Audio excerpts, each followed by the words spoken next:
Model Making Guru is sponsored by emodels.co.uk, your one-stop shop for all your model making needs. emodels.co.uk. Make something awesome. Wait, what? Seriously? Middle of November? November? I mean, end of the year? Lawnmower? Oh, middle class suburban nonsense.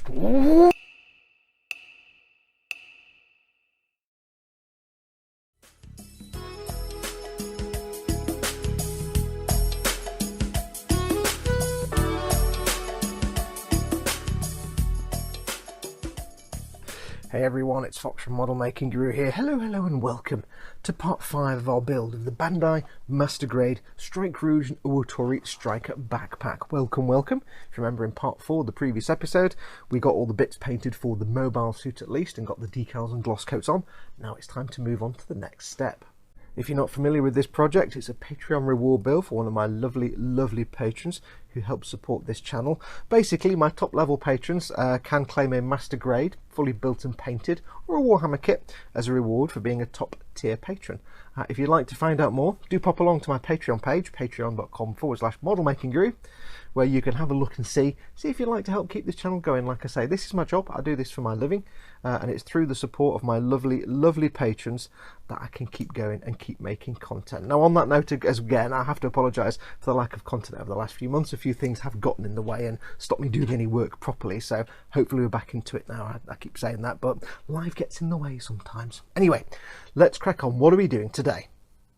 Well, as you can see, all the bits are now back in the magic box of sorting. I did have lots of the armour pieces on the inner frame and the inner frame assembled just when I was doing the decals because it made things easier to handle, less things on sticks, but they're all back in individual pieces now. All the armour that's going to have decals on the mobile suit at least has now been decaled up. Surprisingly, not a huge amount of decals for this mobile suit, but they've now been done and a second gloss varnish has been applied to the parts with decals. Now, like I said in the last episode, and if you haven't watched that, go back and watch the first 4 episodes. I do put all my work into playlists. Every build I have has a playlist. I don't just have send you off hunting on my channel for episodes. Every build I do has a playlist, so do go and find it on the channel, playlist for this build. Go and watch all that, then come back. Yes, I did say in the last episode I wasn't gloss varnishing all these parts because I was putting decals on. I'm skirting that argument completely. I gloss varnish the parts for the little bits of weathering I'm going to do. It just happens that then I put some decals on some of them and I need to protect those decals, so I've given them another gloss coat because the weathering I'm going to do needs a gloss coat. So that's all been done. We have lots of bits of armour. So today, well, there's not a big plan for this episode. I know the next step, what that's going to be. After that, I'm not sure. The next step, we're going to do basically a gunk wash. Let me find a good piece to look at. What are we looking at here? We're going to do a gunk wash, but we're not going to use oil paints. You've seen me do gunk washes before with the Starship Filth and oil paint. What we're actually going to do today is not use an oil paint at all. We're going to use, potentially, this one, streaking grime. We're going to use enamel products, enamel weathering products. Now we've got some panel line washes and some streaking grimes and grime products here from Ammo by Mig. Streaking grime is one of my favourites, and I've shown it before, but we're going to do a gunk wash using those. So I'm going to get everything ready. I'll get the scruffy painting mat down and we'll crack on. Okay, so let's crack on. So like I said, I'm going to be using streaking grime. Now, if you've watched some of my older videos, my older Gumpler builds and other things, you'll have seen me do a gunk wash with an oil paint called Starship Filth. Which is it looks a lovely colour and it's a beautiful thing. You put it on, you rub it off, it looks fantastic. But you might be wondering why I'm not doing that, why I'm using the streaking grime. Well, this isn't going to be a heavily weathered build, so I don't want it to look that grimy and dirty. And the difference between streaking grime and using an oil paint, well, there's 2 main differences. One is the oil paint takes 5 days to dry. This takes 24 hours before I can go on to the next step. And also, it doesn't look quite as dirty and grubby once I've done it. This is really just to get into the recesses. I'm not too fussed about discolouring the whole piece, which is also why I'm doing it over a gloss coat. If I did this over a matte coat, then it would look it would tint it quite a lot. With the gloss coat, what I'm hoping is if it does tint it a bit, it won't be too much, but it will stay in the recesses, like that little tick mark there and things like that. How do you do this anyway? Let's do it now. How do you do it? Dead simple. Now, I may use other colours depending on which bits I'm doing. I do have some darker ones. I have a panel wash, blue-black panel line wash. I've got some green grey, because this might not look as good on, say, some of the darker purple bits, but it's going to look great on these light purple pieces. And yes, they are light purple. So I'll show you, I'll prove it. Look, You think that's white. That's white. Yeah, it's a light purple. Optical illusions. Anyway, yeah, so we're going to use this on at least the white parts. We'll test it on some other bits. How do you do this? The first thing you need to do is shake the living crap out of this thing. And if you've used it a few times, if it's not the first time you've used your streaking grime or any enamel ammo product, I'm just doing it under my desk. And the reason I'm doing that is because after a while, when you first open them, you sometimes get bits of the product on the lid, and when you shake it, it just goes everywhere. So kind of do it under your desk.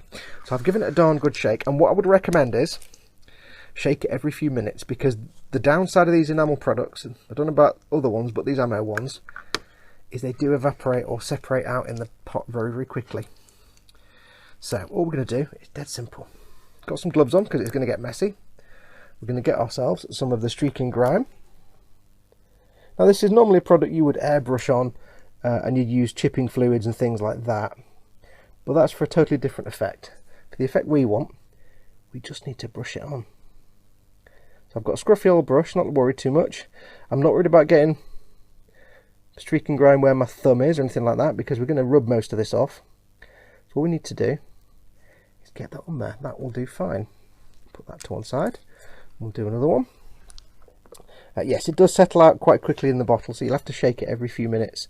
As soon as it looks more watery and thin and stops looking quite as brown, you have to go back and shake it again. It does do it quite regularly. Now I could use a bigger brush if I wanted to, but I'll be honest with you, the last thing you want to do is use a massive big dodgy brush with this stuff, because as with any Gunpla or any Bandai kits, the plastic is exceptionally susceptible to thinners, be they mineral spirits, petroleum based, you know, paraffin type based stuff, any kind of thinners. They are very susceptible and they will weaken and crack. If anything gets into a joint or hidden away anywhere, it could go horribly wrong. Now what you'll see is I'm putting extra stuff in these little recesses here, just to get it in there and in these panel lines. So yeah, so don't really slop it. You don't want to be slopping it around. I'm not too fussed if I get like bits of it coming off on my fingers where I'm holding the piece. Doesn't matter, because that's just on a flat surface. I'm going to rub most of that off. So just go ahead and carefully get it on, because our intention is to get it into the recesses. We're not too fussed about the flat surfaces at the moment, so don't worry too much about that.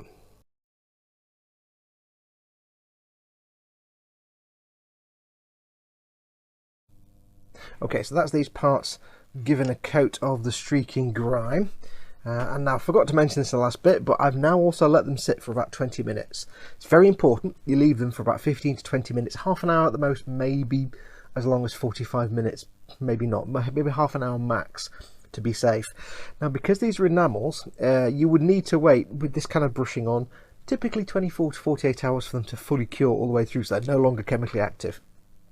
But we don't want to do that, because if we left them for 24 to 48 hours, what we're about to do now wouldn't work. So you want to leave them 15 to 20 minutes, half an hour max. Just what we want them to do is to be finger dry to the touch almost, but not fully cured. Under the surface, they look dry. Under the surface, they're still wet and moist, and some parts are still actually wet in there. So what's next? Next is the fun bit. We need a cotton bud, or some little cotton pads, non-fluffy pads if you can get them, little cotton makeup pads, and all we need to do, like a true gunk wash, is just take these off again. Now if you've ever used things like the Flory washes or the UMP washes where it's water and clay, it's exactly the same principle, basically putting them on and taking them off like an aircraft weathering job. The reason I'm using enamels is because these are a lot easier to remove than water-based clays where you've got to scrub away with a bit of tissue. These are dead simple. So what we're going to do is going to get one piece. Let's find this nice little flat one here. Let's get some of the decal on it. Get these out of the way. It's a little bit sticky to touch, so I can still rub it off with my fingers, no problem. But all we're going to do is simply rub it off. Now I want to make sure that whatever I use to rub off, we've got this recessed area here. I want to try and keep that in there, the shade, the wash that we've put on there. So I want to make sure it's perpendicular to any recesses. So with this, all I'm going to do is very simply rub this off. Now because we've used a gloss coat, this should come off very easily. It won't stick very well at all to the glossy surface. And if we avoid going into that recess and avoid any fluffy bits coming off the tissue, we should get a nice little bit of a recess shade just there. So I can work my way around using a cotton bud now. I've got some other little fluffy cotton pads. I think I managed to snag the ones that are very fluffy and bitty, and I have to get my proper boots ones. But we'll just get this off. And the trick is, you want to get it off everywhere you want to be clear, because I don't want this to be a filthy, filthy, dirty gunpowder. It's not my normal filthy dirt. I want it to look a little bit used, but not massively filthy. I don't want it to be pristine factory clean. So I'm not too fussed that the fact my gloves have got the paint on them just means that as I'm handling it, I'm putting enamel back on, but that's fine because it's giving me a slight weathered effect. So we've got that in there now, a little bit of a brown tint. It just brings out that panel line quite nicely. It's not 100% clean. If I was to compare this to a piece that hasn't had the wash on it yet, it would look a little bit, tiny bit brown, but not much. I shall put that there. We'll do another one. Let's do this puppy here. I'm not going to use that cotton, but I'll have to get my other cotton pads out. That's too fluffy. But we can use cotton buds. Again, there's a recess here, there's a lip, and there's a little tick mark there. So what I'm going to do is for this bit, I'm going to go that way, just to try and leave some of that in the recess. I might end up pulling some of it out, but that's fine. If you end up taking any out or taking too much off, you can always go back and put some back in again.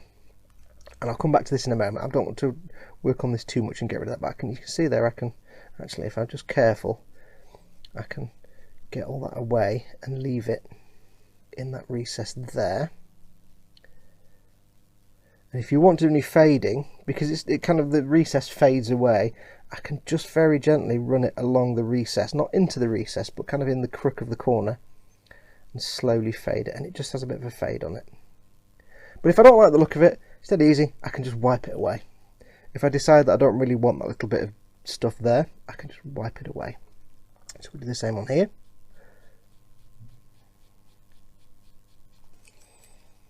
Get a new cotton bud. You'll go through a lot of cotton buds. Now you can actually do this by airbrushing this stuff on if you want to. There's nothing wrong with that at all. But you may find it takes a lot longer because you've got to fart about with the airbrush to get the stuff on the model in the first place. Here we've got this little tick mark in the corner, or at the bottom here. So what I want to do here is just go across it like that. So I'm not pulling any of the paint out of the recess. The rest of it doesn't matter. What I can do is get the rest of it off and leave that in the recess. I'm tempted to actually not have this in here because it just looks a bit weird. So what I'm going to do is take that off and just have that one little tick mark as the only sort of recessed area. We'll go with the cotton bud where there's paint. Yeah, you will go through a lot of cotton buds. You can do little circular motions, just to work this stuff away. Again, I'll run it down there and get rid of that. But it's quite nice because what I've got now is, if I get off that edge, what I've got now is I've got rid of most of it.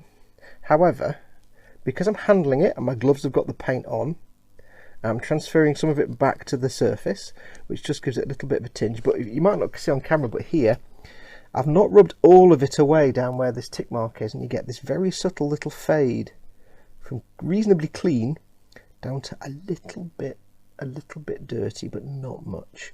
And that's what I'm kind of looking for, just happy little accidents like that where I get little bits of it left in corners and down areas like that. So it just looks like a little bit of natural wear and tear. I don't want it to look battered. This isn't a, a Zaku, so we're not doing that, but I don't want it to look pristine either.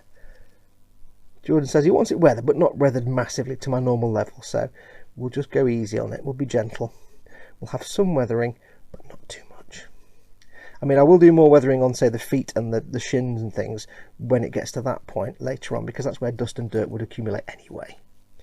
But for the rest of it, we'll just go around.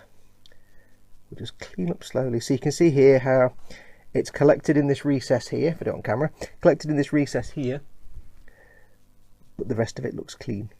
That's what we're going for. We're just wanting it to pick out the recesses. So what we're basically doing is, instead of just doing a load of panel lining and then a load of other weathering, things like this kind of gunk wash, or whatever you want to call it, I just kind of call it a light gunk wash because it's like a gunk wash that you do with oil paints, but using enamels instead, and they're thinner and lighter. I call it a sort of a light gunk wash. This kind of principle, whether you do it with this or oil paints or a water-based clay wash like the UMP or Flurry washes, doesn't really matter. It's a fast way of getting some shading and some weathering, and also getting your panel lining done at the same time. Because the alternative would be to carefully put wash into all these, do pin washes into all the little panels, and take your time doing that, and then go back and do more weathering on top. No point. I mean, you can do, but why not just do it all in one step? So there you go, that's that bit there. That's that one done. Again, notice I've gone down this way to stop, so I don't get all the dirt out from under this bit here. And that's probably about as weathered as I want this thing to be. I don't want it to be like dirty and filthy and horrible, but I want it to get the recesses. So I'm going to spend a little while cleaning all these pieces up. I've got all the other armour parts to do. I'm not going to do this on the inner frame. We're going to really not do anything to the inner frame because I don't want to have to gloss varnish it and kill the shine. So the inner frame is going to stay as it is. But we'll go ahead and we'll get all these other parts done. And when we come back, we'll have done all the little bits of armour, and I'll have decided what the next step is. So I'll go and crack on. I'll see you again in a moment.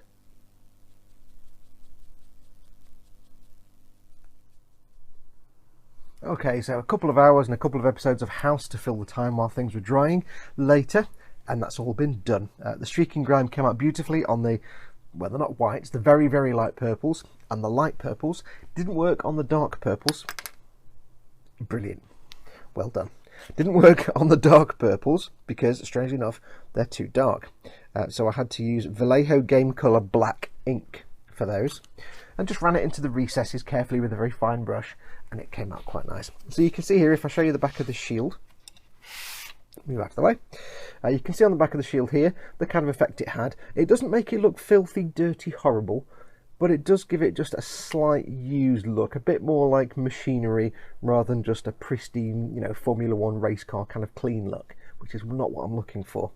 So it looks pretty groovy. It looks weird right now because everything is still shiny, but that will change in a moment. So it just gives it a bit of definition, a bit of depth and variation, and makes it look a bit used. There is more to paint on here, but I need to get these steps done first. And as I say, I used a black ink on the purple parts, but you can't, I mean, you won't see anyway. If I hold them up, there's almost no point in me because you can't really see on the dark purples.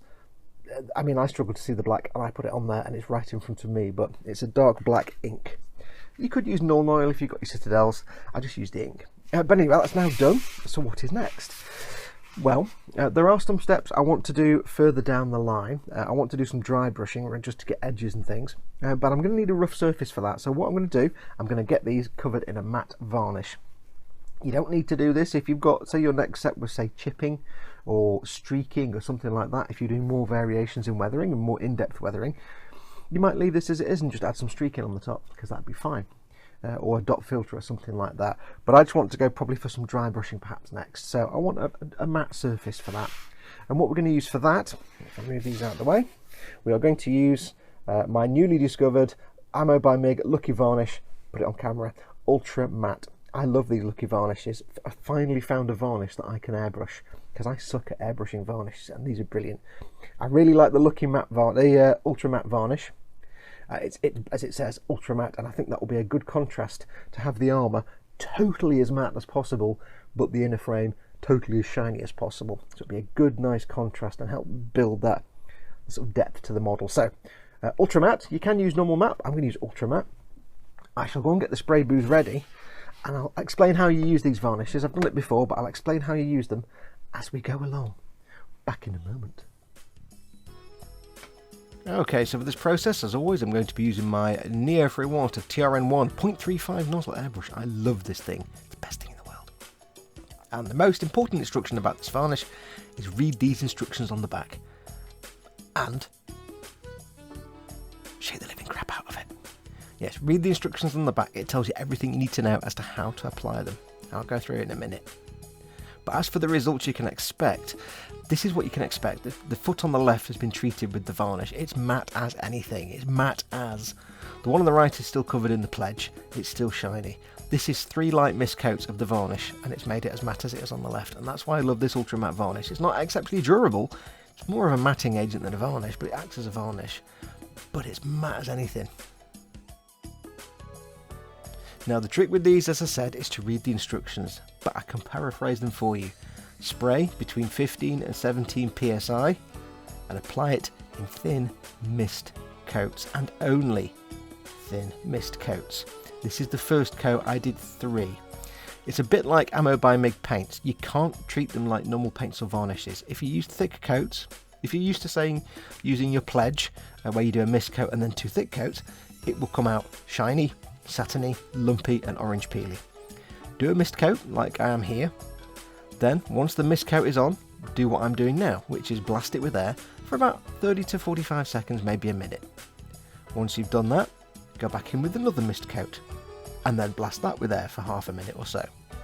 Once you've done that, do a 3rd mist coat, and then once you've done that, if you still want it even more matte, you can do more and more coats, but I find 3 coats is about enough. It does say on the bottle to leave it 5 minutes between coats to let it dry a little bit so that it dries properly. You don't need to do that with the matte and ultra matte. You can actually just air dry it and then go for the next coat. You don't need to sit around for 5 minutes while your varnish dries a little bit. Once you've done your 3 mist coats, and only mist coats, or 4 mist coats, or 5 mist coats, just leave it for 24 hours. It will cure off and you are good to go. Ultra matte. I love this stuff. Now, a word of warning, it's a really nice varnish. Like I said, it's more of a matting agent. It does have some durability, but it's not the most durable. If you handle the parts roughly once you varnish them, you will start to see it sort of scraping off a little bit and flaking off. It's not a major problem. Just try and handle things carefully. It's designed for models that once they're built, you matte varnish them and stick them on the shelf. It's not really designed for these kind of models where we're going to matte varnish things and then be handling them to assemble them. But as long as you're careful, you'll see me wearing gloves a lot now. As long as you're careful, you'll be fine. Okay, 24 hours of cure time later, and look at that, we have the mattest of matte. I love this ultra matte varnish. If you're looking for something that's going to have no shine whatsoever, this is just awesome. It's so easy to put on, literally 3 quick easy mist coats. It's as easy to apply as the Pledge multi-surface wax / Pledge floor care finish 2 times more shine. You know, it's just as easy as that. It's just an absolute doddle. I mean, I've spent a long time trying to track down good matte varnishes to airbrush. And up till now, I've depended on rattle cans, because every time I've tried to use a matte varnish with the airbrush, it's been complete ass. It hasn't worked. This stuff, you can't get it wrong. Well, you can, but you'd have to be really reckless. If you follow the instructions, it's dead easy. So I love this stuff. It just makes everything look ultra matte. Now, there is obviously a matte and a satin and a gloss, so do go and check them out. But yeah, I love that. And the other thing, of course, is it does, if I can pick this up, it very nicely, I can't pick it up, very nicely, because it's matte, and it's technically the reason a matte varnish is matte is because it's ever so slightly uneven on the surface. It's like a very slight frosting, so it does soften edges. So you can see here the pin wash, the gunk wash I've done with the enamels, it's just softened that a little bit, it blended it in a little bit. And also where we've got shading, where I've not been as heavy with the airbrush, it's just helped soften those edges a little bit. That'll be covered up, so it doesn't really matter, but just to give you an example, it just helps soften edges and makes shading and blending just all sort of, what's the word I'm looking for, blend together a little bit. It just brings things together. So it's always a good thing to do with the matte varnish, just to help things blend together. Now, you may have also noticed this purple striping on the edge of the shield. What happened here was that when I'd finished all the pin washing and everything else, I noticed that there were a few bits of paint chipping on the edge of the shield, just where I'd maybe caught it while I was handling it or scraped the paint off. Now, I tried brushing over with the original sort of very light purple that I painted this with. Didn't work, because if you airbrush a colour and then you brush a colour, it's different brightnesses, because one's very thick, one's very thin, so it didn't match. So I'm like, oh, what can I do? I need to tidy up this edge now. I don't want to have to repaint the whole thing. Then I remembered I've got a box full of these Uniposca paint pens. I've got tons of them, all different colours. They are the bee's knees. They're basically acrylic paint in a pen. It's like a Sharpie. You get different size nibs. And all I did was, I got the pen and I went on the edge there, and I went on the edge there. I gave it 2 coats, done. Dry in 5 minutes. Bit of a hairdryer to dry it. Brilliant. If you've never tried these, pick some up. They are basically acrylic paint in a pen, but they're not like, say, the Tamiya paint pens or Sharpies, which are all solvent-based inks and things like that. This is acrylic paint. It's super opaque. You can use this for painting on your models. You can use it for drawing on card or paper or wood or glass or anything, even draws on glass. So get some of these Uniposca paint pens. They're fantastic. I've had them in my stash for a while, and they do come in handy for little bits of details here and there. If you've ever, say, for example, used metallic Sharpies to do some little silver or gold details, it's the same principle, but these are actually all different colours: red, yellow, blue, green, white, all different colours, and you can mix and match them. Well, you can't mix them, but you can mix up the colours and match them. But they're really nice, and they're opaque and they're super dense. Yeah, go and check some out, some Uniposca paint pens. So that is that done. If, of course, you want to pick up some of those, or even some of this Lucky Varnish, which I do really, really recommend, don't forget, of course, underneath the video here in the description, if you expand the description out, there's a big long list of affiliate products that I'm affiliated with. I have an affiliate account, and basically if you click on that link and then go and buy the thing, I get a tiny bit of income from that. So you're helping out this channel. You're picking up something you're going to benefit from, something you might need, but you're also helping this channel a little bit. So if you do need to pick up some Lucky Varnish, and I do recommend it, or some Uniposca paint pens or anything else on that list, there's tons of stuff on the list. Click on all the descriptions below, click on the links, that'll take you to Amazon, where you can purchase the relevant items through that link. Then I get a little tiny bit of income. Anyway, yes, so that's been done, matte varnished. Everything is now ready. What's next? Next, we need to do some dry brushing. So let me go and get my dry brush bits ready, and we'll do that. Okay, so we're going to be basically dry brushing all the armour parts. Not the interior frame, that's being left alone. This is just the external armour. And so far it's just on the mobile suit. Obviously we've got to do the backpack later. So we have 3 colours to do. We have the light purple, which looks like a light sort of light grey or a white. It's not, it's light purple. We have the burgundy colours, and we have the purple sort of lilac colours. How are we going to do this? Well, dry brushing is dead easy. You've seen me do it a million times before, but I always like to assume that perhaps the person watching has never seen me do it before, or may not even know what dry brushing is. So I'll show you. For the light purple parts, which look grey, I will be dry brushing with Citadel's base paint Ceramite White. It's just a bright white paint. Just for those.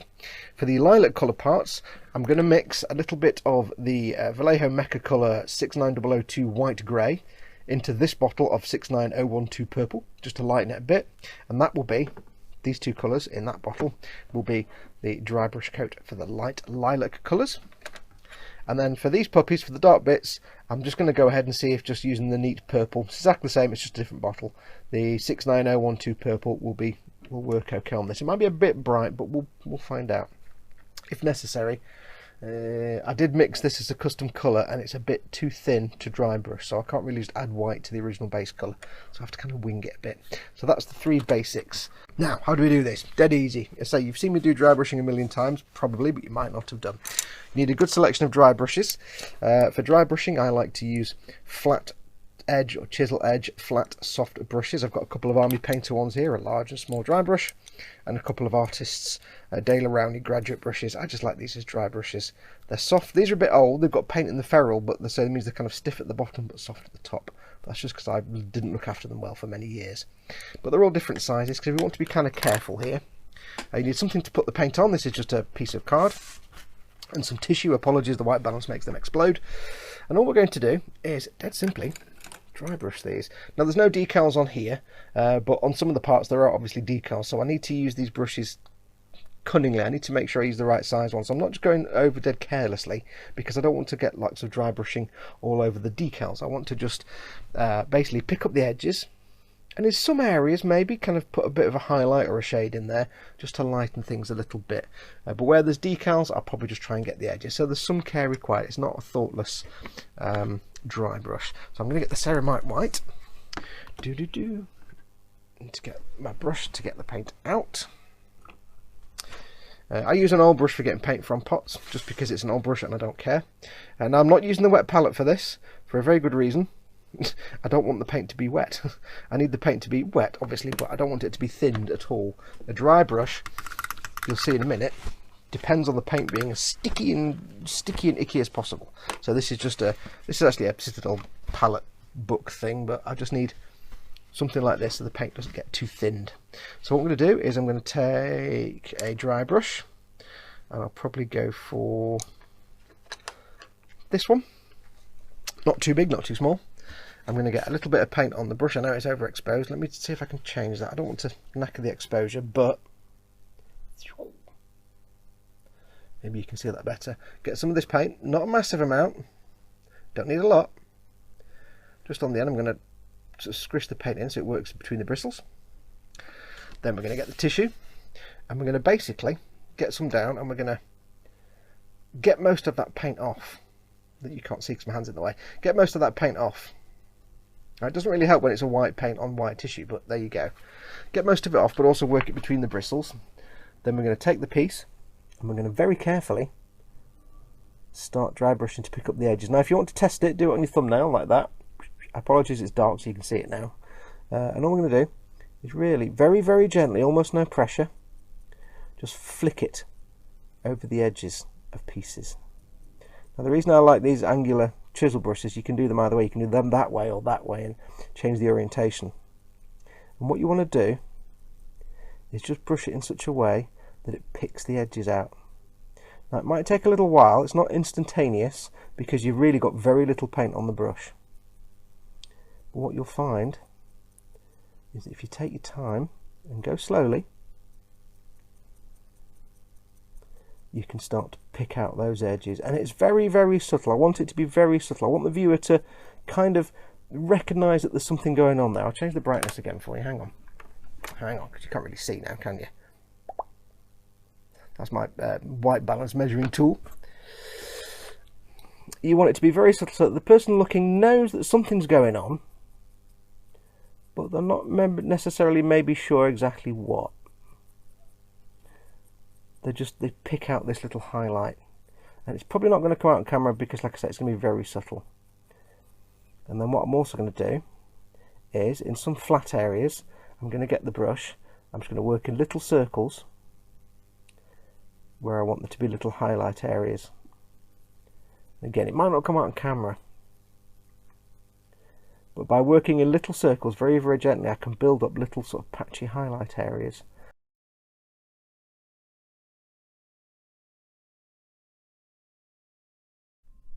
Okay, so that's all the dry brushing done. As you can see, it doesn't make a massive difference. I mean, not that you can really see here on the telly, but you look at it in real life, you can see it's just added some lighter areas. It just gives a bit more variation, so it's not quite as flat and boring as it was before. Jordan will notice it when he sees it, because ultimately, the only people that are going to see this in real life are me and Jordan, and anyone Jordan shows it to. So just between us, dude, between us. Anyway, yeah, so it's added a little bit of texture and depth to it. What's next? Next is just a little bit of detail painting. I'm going to do a bit of Warhammer goodness. If you know me, you know I love my Retributor armour and lead belcher. Yeah, I'm going to just add some little details here and there. So, for example, I'm going to paint this tube on the shield silver, so I'm going to use lead belcher, and some little touches here and there I'm going to do gold, and then I'm going to have a look at all the armour parts and just see any little bits that I fancy maybe painting gold or silver, just because it's kind of fun. Not really, it might only be just that, I don't know, but we'll have a look and see. I've also got some Nuln Oil, some Agrax Earthshade, and some Incl Flesh Shade, so I can put some shading on those parts, and also just every now and then in various places, little recessed areas, maybe I'll fill in with some Nuln Oil or some Agrax just to make them a little bit darker, make them stand out even more. So dead simple. Got my wet palette back again. All I'm going to do is really start painting these. I'm using my I forgot what it's called, them regiment brush, my The Army Painter regiment brush, and we're just going to get these details painted in. So I'm just going to be very careful, because obviously I don't want to get paint on areas that I've already painted, because that would be sadness. So I'm going to take my time, and what I'm going to do is I'm going to paint these areas the gold and silver. Then once that's dried, I shall go in with some either Nuln Oil for the silver areas, or Incl Flesh Shade for the gold. Give them a shade layer, and then just go back over again once the shade's dried with the original silver or gold colour, just to bring back the highlights. So I'll go and get all that done now.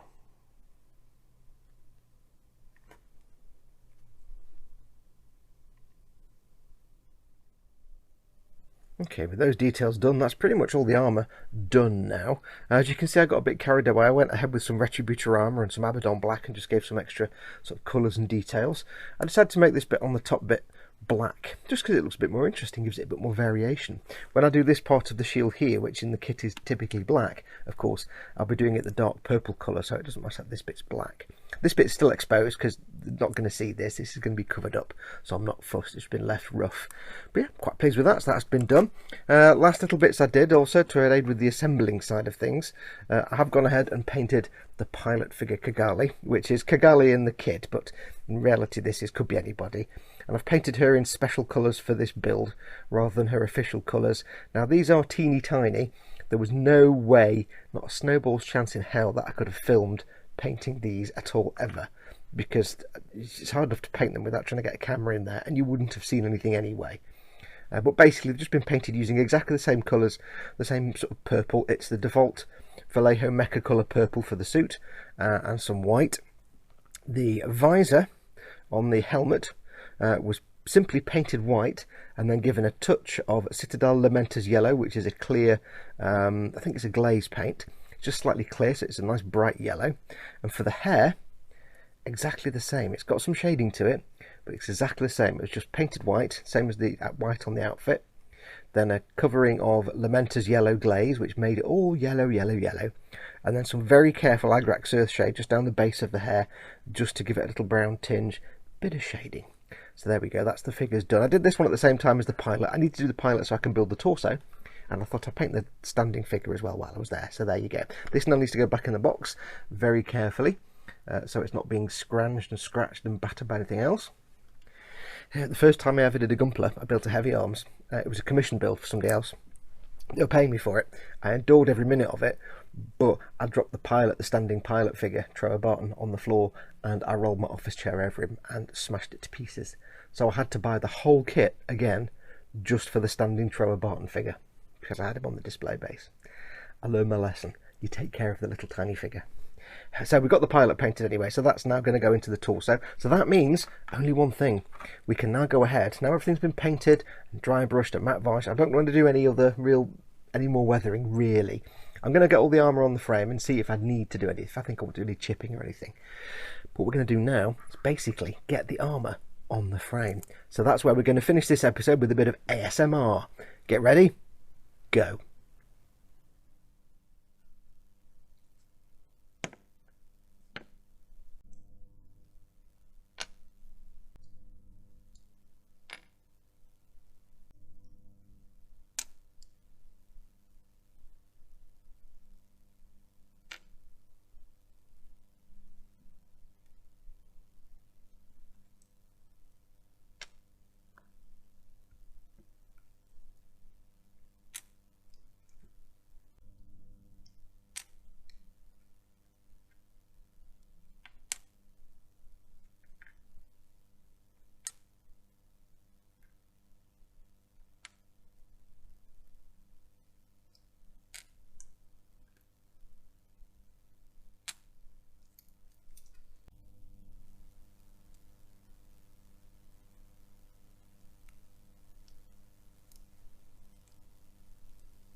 And as it very, very slowly hoves into view, because the batteries in my spinny thing are going, I think, it's getting slower and slower. As she hoves into view on the spinny thing, that can mean only one thing. This episode is done. The mobile suit is completed. Shield, not finished yet, but that's not part of the mobile suit. Mobile suit is done, and I am loving it. I'm really pleased with how it's come out. The weathering, which I thought may be a bit too extreme, actually comes out as quite subtle, and I'm quite happy with that. It looks not perfectly clean, but not battered and used. I think I've struck a nice sort of middle ground there, and I hope Jordan agrees. Jordan, I hope you like this so far. Hope you like what you're looking at. The pose, like I said before, is fixed. There's some play in the arms. They can rotate round. The shield can be rotated. These side skirts are cunningly designed to ping off every time you even look at them, so they're still pingable. The head can move, obviously, and the feet can be posed, but the positioning of the legs and the arms is kind of fixed. There is a reason why this arm on this side is sticking out like that, and you'll see that when it's finished. What is left to do? Well, the suit is done. We still have to do the backpack. This is part of the backpack here. It's not even primed yet. It's just on there so I can mount this on the stand. We've got to finish the shield, and we've got to do all the weapons. And we'll do, hopefully, all of that in the next episode. But yeah, the mobile suit is now done. We are nearing completion. Only 9 months late, but there you go. I do apologise, Jordan, so much. Right, so that's going to do it for this episode. Thank you so much for watching. Stay tuned for the next one, and hopefully we'll get this all finished and wrapped up. Don't forget, as always, if you would like to join the coolest community on the entire internet for model making, go to facebook.com/groups/model-boom-hut. The best place in the universe. And don't forget, of course, if you'd like to support this channel, and maybe even support it so you can get a build like this for yourself, because this is a Patreon reward build, pop along to patreon.com/model-making-guru. You can help support this channel as little or as much as you want, and it's all gratefully appreciated.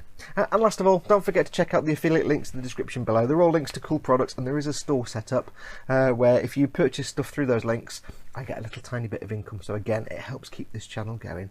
But that's going to do us. So thank you so much for watching. Do stay tuned for the next one. Take care of yourselves. Go make something awesome. Go be awesome. You there, you watching with your eyes, or the eyes on your face. Go be awesome. And until next time, adios amoebas. I've got to move my hand. It's going to run into my hand. Get off. No.